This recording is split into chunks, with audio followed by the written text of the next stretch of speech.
ಅವತ್ತು 9 ಓವರ್ಗೆ ಮ್ಯಾಚ್ ಮುಗಿಸಿ ಒಳ್ಳೆ ಹೆಸರು ಕೂಡ ತೊಗೊಂಡ್ರು.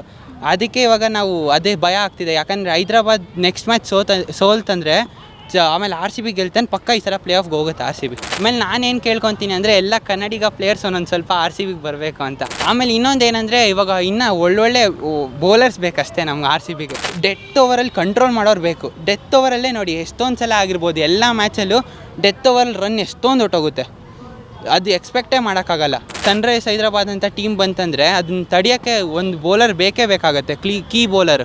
ನೆನ್ನೆ ಎಲ್ಲ ನಾವು ಕೂಡ ಬೇಡ್ಕೊತಿದ್ವಿ ಚೆನ್ನೈ ಸೋಲ್ಬೇಕಂತ, ಆದರೆ ಚೆನ್ನೈ ಗೆಲ್ತು. ಧೋನಿಗೆ ಕಪ್ನ ಕೊಟ್ಟು ಅವಾಗ ಸಚಿನ್ಗೆ ಮಾಡಿದ್ರಲ್ಲ, ಆ ಥರ ಸೆಲೆಬ್ರೇಟ್ ಮಾಡ್ಬೋದು ಅಂತ ನನ್ನ ಆಸೆ, ಮಾಡಬೇಕು ಅಂತ. RCB ಸರಿ ಪ್ಲೇ ಆಫ್ಗೆ ಹೋಗುತ್ತಾ ಅಂತ? ಪ್ಲೇ ಆಫ್ಗೆ ಹೋಗೋದು ಡೌಟು, ಯಾಕೆಂದರೆ ರನ್ ರೇಟ್ ಎಲ್ಲ ಕಮ್ಮಿ ಇದೆ, ಪಾಯಿಂಟ್ಸು ಕಮ್ಮಿ ಇದೆ, ಹೋಗೋದು ಡೌಟು ನನ್ನ ಪ್ರಕಾರ. ನೆಕ್ಸ್ಟ್ ಮ್ಯಾಚ್ ಗೆಲ್ಲೇಬೇಕಾಗುತ್ತೆ, ಅದು ಚೆನ್ನೈ ಮೇಲಿದೆ. ನನ್ನ ಪ್ರಕಾರ ಚೆನ್ನೈ ಕೂಡ ಪ್ರಯತ್ನ ಮಾಡುತ್ತೆ ಈ ಸಲ ಅವರು ಪ್ಲೇ ಆಫ್ಗೆ ಹೋಗೋಕ್ಕೆ. ನನ್ನ ಪ್ರಕಾರ ಟಫ್ ಇರ್ಬೋದು ಪ್ಲೇ ಆಫ್ಗೆ ಹೋಗೋದು ಈ ಸಲ. ಆದರೆ ನನಗನ್ಸುತ್ತೆ ಹೋಗ್ತಾರೆ ಅಂತ, ಯಾಕಂದರೆ ಇವಾಗ ಹೈದ್ರಾಬಾದ್ ಕೂಡ ನೆಕ್ಸ್ಟ್ ಮ್ಯಾಚ್ ಸೋತೋಯ್ತಂದರೆ RCBಗೆ ಪಕ್ಕಾ ಚಾನ್ಸ್ ಇರುತ್ತೆ. ಆದರೆ ನೆಕ್ಸ್ಟ್ ಮ್ಯಾಚ್ ಚೆನ್ನೈ ಮೇಲೆ ಇರೋದ್ರಿಂದ ಅವರು ಕೂಡ ಟಫ್ ಕೊಡ್ತಾರೆ. ಸೊ 50-50 ಇದೆ ನನ್ನ ಪ್ರಕಾರ. ಇನ್ನೊಂದು ಏನಂದರೆ ನಮ್ಗಳಿಗೊಂದು ಮೈಂಡ್ ಸೆಟ್ ಆಗಿಬಿಟ್ಟಿದೆ, ಇವರು ಆಟ ಚೆನ್ನಾಗಿ ಆಡಿ ಗೆಲ್ತಾರೆ ಅನ್ನೋದು ಬಿಟ್ಟು ಅವ್ರು ಸೋತ್ರೆ ನಾವು ಪ್ಲೇ ಆಫ್ಗೆ ಹೋಗ್ತೀವಿ ಅನ್ನೋದು ನಮ್ಮ ಮೈಂಡ್ ಸೆಟ್ ಇದೆ. ಆಮೇಲೆ ಇನ್ನೊಂದು ಏನಂದರೆ ರಾಯಲ್ ಚಾಲೆಂಜರ್ಸ್ ಬ್ಯಾಂಗ್ಳೂರು, ಬಟ್ ಇದು ರಾಯಲ್ ಕ್ಯಾಲ್ಕುಲೇಟೆಡ್ ಬ್ಯಾಂಗ್ಳೂರು ಆಗಿಬಿಟ್ಟಿದೆ. ಯಾಕಂದರೆ ಈಗ ಎಲ್ಲರೂ ಲೆಕ್ಕಾಚಾರ ಮಾಡ್ಕೊಂಡು ಕೂತಿದ್ದಾರೆ. ಸೊ ಇದ್ರ ಬಗ್ಗೆ ಏನು ಅನ್ಸುತ್ತೆ ಮ್ಯಾಮ್? ಅದೇ ಇವಾಗ ನಾವು ಏನು ಹೇಳೋದು ಅಂದರೆ ಇವಾಗ ನೆಕ್ಸ್ಟು ನಾವು ಅವಾಗಿಂದನೇ ಗೆದ್ಕೊಂಬಂದ್ಬಿಟ್ಟಿದ್ವಿ ಅಂದರೆ ಇವಾಗ ಯಾವ ಥರ ಭಯನೂ ಇರ್ತಾಯಿದ್ದಿಲ್ಲ. ನಾವು ಇವಾಗ ಸೆಕೆಂಡ್ ಪ್ಲೇಸಲ್ಲಿ ಇರ್ಬೋದಾಗಿತ್ತು RCB ಅವಾಗಿಂದ ಗೆದ್ಕೊಂಬಂದಿದ್ರೆ. ಆದರೆ ಇವಾಗ ನೋಡಿದ್ರೆ ಪಾಯಿಂಟ್ಸ್ ಟೇಬಲಲ್ಲಿ ಇವಾಗ ಸನ್ರೈಸ್ ಹೈದ್ರಾಬಾದ್ ನೋಡಿದ್ರೆ ಅವತ್ತು 9 ಓವರ್ಗೆ ಮ್ಯಾಚ್ ಮುಗಿಸಿ ಒಳ್ಳೆ ಹೆಸರು ಕೂಡ ತೊಗೊಂಡ್ರು. ಅದಕ್ಕೆ ಇವಾಗ ನಾವು ಅದೇ ಭಯ ಆಗ್ತಿದೆ. ಯಾಕಂದರೆ ಹೈದ್ರಾಬಾದ್ ನೆಕ್ಸ್ಟ್ ಮ್ಯಾಚ್ ಸೋಲ್ತಂದರೆ ಆಮೇಲೆ RCB ಗೆಲ್ತಾನೆ ಪಕ್ಕ ಈ ಸಲ ಪ್ಲೇ ಆಫ್ಗೆ ಹೋಗುತ್ತೆ RCB. ಅದೇ ಇಟ್ಕೊಂಡಿದ್ದೀವಿ ನಾವು ಕೂಡ, RCB ಹೋಗಲಿ ಅಂತಲೇ ನಾವು ಬೇಡ್ಕೊತಾ ಇದ್ದೀವಿ. ಏನು ಅನಿಸುತ್ತೆ, ಕ್ಯಾಲ್ಕುಲೇಟೆಡ್ ಆಗ್ತಾ ಇದೆಯಾ ಅಂತ? ಹಾಗೇನಿಲ್ಲ, ಬಟ್ ಆ್ಯಕ್ಚುಲಿ ಈಗಿನ ಯಂಗ್ ಪ್ಲೇಯರ್ಸ್ ನೋಡೋದಾದರೆ ಅವ್ರು ಗೆಲ್ಲಕ್ಕಿನ್ನ ಅವ್ರು ಹೇಗೆ ಆಡ್ತಾರೆ, ಯಾವ ಥರ ಬೌಲಿಂಗ್ ಮಾಡ್ತಾರೆ, ಆ ಥರ ಆ ಪಿಚ್ಚಲ್ಲಿ ಯಾವ ಥರ ಬೌಲಿಂಗ್ ಮಾಡ್ತಾರೆ, ಆ ಬ್ಯಾಟಿಂಗ್ ಹೆಂಗೆ ಆಡ್ತಾರೆ, ಅದನ್ನು ಅಬ್ಸರ್ವ್ ಮಾಡೋದು ಮೇನ್ ಇಂಪಾರ್ಟೆಂಟ್ ಅಂತ ನಾನು ಅನ್ಕೊತೀನಿ. ಅವ್ರು ಅವಾಗಿಂದನೇ ವಿಲ್ ಜಾಕ್ಸ್ನ ಹಾಕೊಂಡ್ಬಿಟ್ಟಿದ್ರೆ ಚೆನ್ನಾಗಿರ್ತಿತ್ತು ಮ್ಯಾಕ್ಸ್ವೆಲ್ ಬದಲು. ಮ್ಯಾಕ್ಸ್ವೆಲ್ ಕೂಡ ಒಳ್ಳೆ ಆಟಗಾರನೇ, ಆದರೆ ಅವನು ಒಂದೊಂದು ಸಲ ಚೆನ್ನಾಗಿ ಆಡ್ತಾರೆ, ಒಂದೊಂದು ಸಲ ಏನೂ ಅಷ್ಟೊಂದು ಟೀಮ್ ಅಪ್ ಕೊಡಲ್ಲ. ಆದರೂ ನೋಡೋಕ್ಕೆ ಹೋದರೆ ನಾವು ಅದೇ ಅವಾಗಿಂದ ಮ್ಯಾಕ್ಸ್ವೆಲ್ ಅವತ್ತು 3 ಮ್ಯಾಚಲ್ಲಿ 0-0 ಔಟ್ ಆದ್ರಲ್ಲ, ಅಲ್ಲಿ ಚೆನ್ನಾಗಿ ಆಡಿದ್ರು ಅಂದರೆ ಪಕ್ಕ ಗೆಲ್ಲೋ ಚಾನ್ಸ್ ಇರ್ತಿತ್ತು. ಆ 3 ಮ್ಯಾಚ್ ಗೆದ್ಕೊಂಬಿಟ್ಟಿದ್ರೆ ಈ ಸಲ RCB ಪಕ್ಕ ಪ್ಲೇ ಆಫ್ಗೆ ಹೋಗ್ತಿತ್ತು. RCB 16 ವರ್ಷದಿಂದ ಕಪ್ ಗೆಲ್ದೇ ಇರೋದಕ್ಕೆ ಏನು ರೀಸನ್ ಇರ್ಬೋದು? ನನ್ನ ಪ್ರಕಾರ ಅವ್ರದ್ದು ಏನು ಹೇಳೋದು, ಟೀಮ್ ವರ್ಕ್ ಸ್ವಲ್ಪ ಒಂದೊಂದು ಸಲ ಮಿಸ್ ಆಗೋಗುತ್ತೆ. ಈ 5 ಮ್ಯಾಚಿಂದ ನೋಡಿದ್ರೆ ಟೀಮ್ ವರ್ಕ್ ಎಕ್ಸಲೆಂಟ್ ಆಗಿದೆ ಅವ್ರದ್ದು.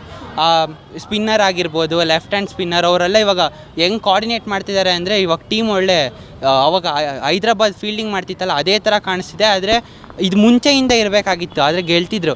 ಸೊ ಓಸಲೂ ಕೂಡ ಹಂಗೆ ಪ್ಲೇ ಆಫ್ಗೆ ಹೋಗಿ ಅವರು ಸೋತೋದ್ರು MI ಮೇಲೆ.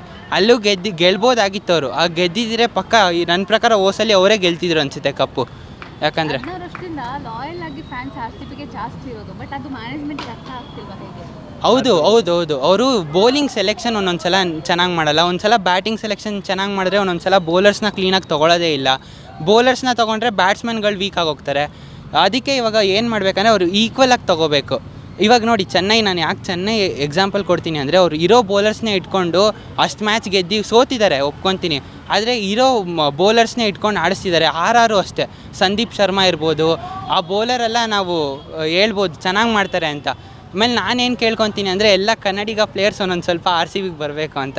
ಯಾಕಂದರೆ ಅವರು ನಮ್ಮ ಕರ್ನಾಟಕಕ್ಕೋಸ್ಕರ ಅವ್ರು ಚೆನ್ನಾಗಿ ಆಡ್ತಾರೆ ಅಂತ ನನ್ನ ಇಂಟೆನ್ಷನ್ ಅಷ್ಟೇ. KL ರಾಹುಲ್ ಆಗಿರ್ಬೋದು, ಮತ್ತು ಯಾರು ಹೌದು ಅವರೆಲ್ಲ. ಆಮೇಲೆ ಕೃಷ್ಣಪ್ಪ ಗೌತಮ್ ಅವರು ಕೂಡ ಸೂಪರ್ ಬೌಲರ್, ಅವರು ಸ್ಪಿನ್ ಮಾಡ್ತಾರೆ, ಬ್ಯಾಟಿಂಗ್ ಕೂಡ ಒಂದೊಂದು ಸಲ ಪರ್ಫಾರ್ಮೆನ್ಸ್ ತೋರಿಸ್ತಾರೆ. ಅದಕ್ಕೆ ನಾನು ಏನು ಕೇಳ್ಕೊತೀನಿ ಅಂದರೆ ಅಟ್ಲೀಸ್ಟ್ ಒಂದು 3 ಜನ ಕನ್ನಡಿಗ ಪ್ಲೇಯರ್ ನಮ್ಮ RCBಗೆ ಬಂದರೆ ಚೆನ್ನಾಗಿರುತ್ತೆ ಅಂತ. ಬೌಲಿಂಗಲ್ಲಿ ಒಂದು ಬೂಮ್ರಾ ಅಂತವರು, ಅದು ನೆಕ್ಸ್ಟ್ ವರ್ಷ ನನ್ನ ಪ್ರಕಾರ MIಯಲ್ಲಿ ಇರೋದು ಅವ್ರ ಡೌಟು ಬೂಮ್ರಾ. ಯಾಕಂದರೆ ಅವ್ರು ಹೇಳ್ತಿದ್ರು ಇದು ಲಾಸ್ಟ್ ಸೀಸನ್ ಆಗಿರ್ಬೋದು MIಯಲ್ಲಿ ಅಂತ, ಯಾಕಂದರೆ ಬಿಕಾಸ್ ಆಫ್ ಸಮ್ ಟೀಮಲ್ಲಿ ಇಶ್ಯೂ ಆಗಿದೆ. ಅದಕ್ಕೆ ನಾನು ಏನು ಕೇಳ್ಕೊತೀನಿ ಅಂದರೆ ಅವರು RCBಗೆ ಬರಬೇಕು ಅಂತ, ಬೂಮ್ರಾ ಅವರು ಅಷ್ಟೇ. ಮ್ಯಾನೇಜ್ಮೆಂಟ್ ಪ್ರಾಬ್ಲಕ್ಕಿಂತ ಆಕ್ಷನಲ್ಲಿ ನೀಟಾಗಿ ಪಿಕ್ ಮಾಡಬೇಕು. ಇವಾಗ ಫಾರ್ ಎಕ್ಸಾಂಪಲ್ ವಿರಾಟ್ ಕೊಹ್ಲಿ ಅವರು, ಫ್ಯಾಫ್ ಡು ಪ್ಲೆಸಿಸ್ ಎಲ್ಲ ಅಂದರೆ ತುಂಬ ಸ್ಟಾರ್ ಪ್ಲೇಯರ್ಸ್ ಇದ್ದಾರೆ, ಅದ್ರ ತಕ್ಕಂತೆ ಬೌಲರ್ಸ್ ತೊಗೊಬೇಕು ಅವರು. ಫಾರ್ ಎಕ್ಸಾಂಪಲ್ ಇವಾಗ ಬ್ಯಾಟಿಂಗಲ್ಲಿ ಒಂದು 180 ಚೇಸ್ ಮಾಡಿದ್ರು ಬೌಲರ್ಸ್ ಯಾವ ಥರ ಇರಬೇಕಂದ್ರೆ ಓವರ್ಸೀಸ್ ಆಗಿರಲಿ ನಮ್ಮ ಕಡೆಯವರಾಗಿರಲಿ ಆದರೆ ರನ್ ಕಂಟ್ರೋಲ್ ಮಾಡೋ ಥರ ಇರಬೇಕು ಅಂತ ನಾನು ಅಂದ್ಕೊತೀನಿ. ಇವಾಗ ನೋಡಿ ಏನೇ ಕಮ್ಮಿ ರನ್ ಹೊಡೆದ್ರೂ ಕೂಡ MI ಅವ್ರ ಹತ್ರ ಬೌಲರ್ಸ್ ಚೆನ್ನಾಗಿದ್ದಾರೆ, ಆದರೆ ಗೆಲ್ತಾ ಇಲ್ಲ ಮ್ಯಾಚು. ಏನಕ್ಕೆ? ಬ್ಯಾಟಿಂಗ್ ಚೆನ್ನಾಗಿ ಆಡ್ತಾ ಇಲ್ಲ.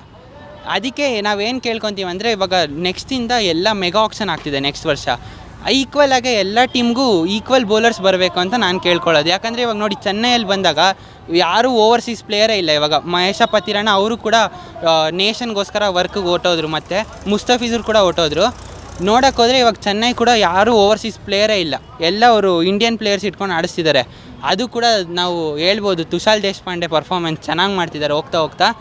ಅದಕ್ಕೆ ಇವಾಗ ನೆಕ್ಸ್ಟ್ ವರ್ಷದಿಂದ ಅವರು ಕ್ಲೀನಾಗಿ ಮ್ಯಾನೇಜ್ಮೆಂಟ್ ಅವರು ಎಲ್ಲ ಟೀಮ್ ಅವರು ಕ್ಲೀನಾಗಿ ಬೌಲರ್ಸ್ನ ಬ್ಯಾಟ್ಸ್ಮನ್ನ ಈಕ್ವಲಾಗಿ ಸೆಲೆಕ್ಟ್ ಮಾಡಬೇಕಂತ ನಾನು ಕೇಳ್ಕೊಳ್ಳೋದು. MIಯಲ್ಲಿ ನೋಡಿದ್ರೆ ಇವಾಗ ಬೂಮ್ರಾ ಆಗಿರ್ಬೋದು, ಮತ್ತು ಅವ್ನು ಯಾರೋ ತುಷಾರ ಅಂತ ಯಾರೋ ಒಬ್ಬರು ಶ್ರೀಲಂಕಾ ಪ್ಲೇಯರು, ಮತ್ತು ಕಾಟ್ಜಿ ಅಂತ ಸೌತ್ ಆಫ್ರಿಕಾ ಪ್ಲೇಯರು, ಇವರೆಲ್ಲ ಒಳ್ಳೊಳ್ಳೆ ಆಟಗಾರರು, ಬೌಲರ್ ಅಲ್ಲೇ ಇದ್ದಾರೆ. ಏನು ಮಾಡಬೇಕಂದ್ರೆ ನೆಕ್ಸ್ಟ್ ವರ್ಷ ಅಟ್ಲೀಸ್ಟ್ ಟ್ರೈ ಮಾಡಬೇಕು RCBಗೆ ಇನ್ನೂ ಒಳ್ಳೆ ಬೌಲರ್ಸ್ ತರೋಕ್ಕೆ. ಲೋಕಿ ಫರ್ಗಸನ್ ಮಾಡ್ತಾರೆ ಬೌಲಿಂಗು, ಆದರೆ ಅವ್ರ ಪೇಸ್ ಅಷ್ಟೇ ಬರುತ್ತೆ ಹೊರತು ಅವ್ರ ಬೌಲಿಂಗ್ ಎಕ್ಸ್ಟ್ರಾ ಚೇಂಜ್ ಮಾಡಲ್ಲ. ಅಂದರೆ ಒಂದೇ ಥರ ಬಾಲ್ ಬಿಡ್ತಾರೆ. ಅವರು ಏನು ಅನ್ಕೊತಾರೆ ಅಂದರೆ ಎಲ್ಲ ನಾನು ಫಾಸ್ಟ್ ಬಿಡೋದು ಹೊಡೆಯಲ್ಲ ಅನ್ಕೊತಾರೆ, ಆದರೆ ಅವರು 3 ಬಾಲ್ ನೋಡ್ತಾರೆ, ನೆಕ್ಸ್ಟಿಂದ ಹೊಡೆಯೋಕ್ಕೆ ಸ್ಟಾರ್ಟ್ ಮಾಡ್ತಾರೆ. ಅವತ್ತು SRH ಇದಕ್ಕೊಂದು ಎಕ್ಸಾಂಪಲ್ ಆಗಿ ತೊಗೋಬೋದು ನಾವು. ಯಾರದ್ದು ಹೆಡ್ ಆಗಿರ್ಬೋದು, ಹೆಡ್ ನೋಡಿದ್ರು, ಆಮೇಲೆ ಅವ್ರಿಗೆ ಹೊಡೆಯೋಕ್ಕೆ ಸ್ಟಾರ್ಟ್ ಮಾಡಿದ್ರು, ಅವ್ರನ್ನ ತಡೆಯೋಕ್ಕೆ ಆಗಲಿಲ್ಲ. ಆಮೇಲೆ ಇವಾಗ ನೆಕ್ಸ್ಟ್ ಮ್ಯಾಚಲ್ಲಿ ಗೆದ್ದರು. ಆಮೇಲೆ ಇನ್ನೊಂದು ಏನಂದರೆ ಇವಾಗ ಇನ್ನೂ ಒಳ್ಳೊಳ್ಳೆ ಬೌಲರ್ಸ್ ಬೇಕಷ್ಟೇ ನಮ್ಗೆ RCBಗೆ. ಇನ್ನೊಂದು ಸ್ವಲ್ಪ ಸಿರಾಜ್ ಆಗಿರ್ಬೋದು, ಚೆನ್ನಾಗಿದ್ದಾರೆ ಸಿರಾಜ್ ಅವರೆಲ್ಲ, ಆದರೆ ಅಂದರೂ ಒಂದು ಅದೇ ಬೂಮ್ರಾ ಅಂಥವ್ರು ಇಲ್ಲ ಕಾಟ್ಜಿ ಅಂಥವ್ರು ಆ ಥರ ಯಾರನ್ನ ಒಬ್ಬರು ಡೆತ್ ಓವರಲ್ಲಿ ಕಂಟ್ರೋಲ್ ಮಾಡೋರು ಬೇಕು. ಡೆತ್ ಓವರಲ್ಲೇ ನೋಡಿ ಎಷ್ಟೊಂದು ಸಲ ಆಗಿರ್ಬೋದು ಎಲ್ಲ ಮ್ಯಾಚಲ್ಲೂ ಡೆತ್ ಓವರಲ್ಲಿ ರನ್ ಎಷ್ಟೊಂದು ಹೊಟ್ಟೋಗುತ್ತೆ, ಅದು ಎಕ್ಸ್ಪೆಕ್ಟೇ ಮಾಡೋಕ್ಕಾಗಲ್ಲ. ಅದಕ್ಕೆ ಇವಾಗ ನೋಡಿ ಸನ್ರೈಸ್ ಹೈದರಾಬಾದ್ ಅಂತ ಟೀಮ್ ಬಂತಂದರೆ ಅದನ್ನ ತಡೆಯೋಕ್ಕೆ ಒಂದು ಬೌಲರ್ ಬೇಕೇ ಬೇಕಾಗುತ್ತೆ, ಕೀ ಬೌಲರ್. ಅವರು ಪವರ್ ಪ್ಲೇಯಲ್ಲಿ ಒಂದಷ್ಟು ವಿಕೆಟ್ ತೆಗೆದ್ರೆ ಮ್ಯಾಚ್ ನಮ್ಮ ಕಡೆ ತಿರುಗ್ಬೋದು. ನೆನ್ನೆ RR ಮೇಲೆ ಚೆನ್ನೈ ಆಡಿರ್ಬೋದು, ಅದು ಅಷ್ಟೇ ಹಂಗೆ ಆಯಿತು. ಫಸ್ಟ್ 6 ಓವರಲ್ಲಿ ವಿಕೆಟೇ ಬಿದ್ದಿಲ್ಲ, ಆಮೇಲೆ ತುಷಾಲ್ ದೇಶಪಾಂಡೆಗೆ ಓವರ್ ಕೊಡೋಕ್ಕೆ ಸ್ಟಾರ್ಟ್ ಮಾಡಿದ್ರು, ಅವಾಗ ವಿಕೆಟ್ ಬೀಳೋಕ್ಕೆ ಸ್ಟಾರ್ಟ್ ಆಯಿತು, ಅಲ್ಲಿಂದ ಮ್ಯಾಚ್ ಟರ್ನ್ ಆಯಿತು. ನೆನ್ನೆ ಎಲ್ಲ ನಾವು ಕೂಡ ಬೇಡ್ಕೊತಿದ್ವಿ ಚೆನ್ನೈ ಸೋಲ್ಬೇಕಂತ, ಆದರೆ ಚೆನ್ನೈ ಗೆಲ್ತು, ಏನೂ ಮಾಡೋಕ್ಕಾಗಲ್ಲ. ಇವತ್ತು RCB ಗೆದ್ದಿದೆ, ನೆಕ್ಸ್ಟ್ ಮ್ಯಾಚ್ ಚೆನ್ನೈ ಮೇಲಿದೆ.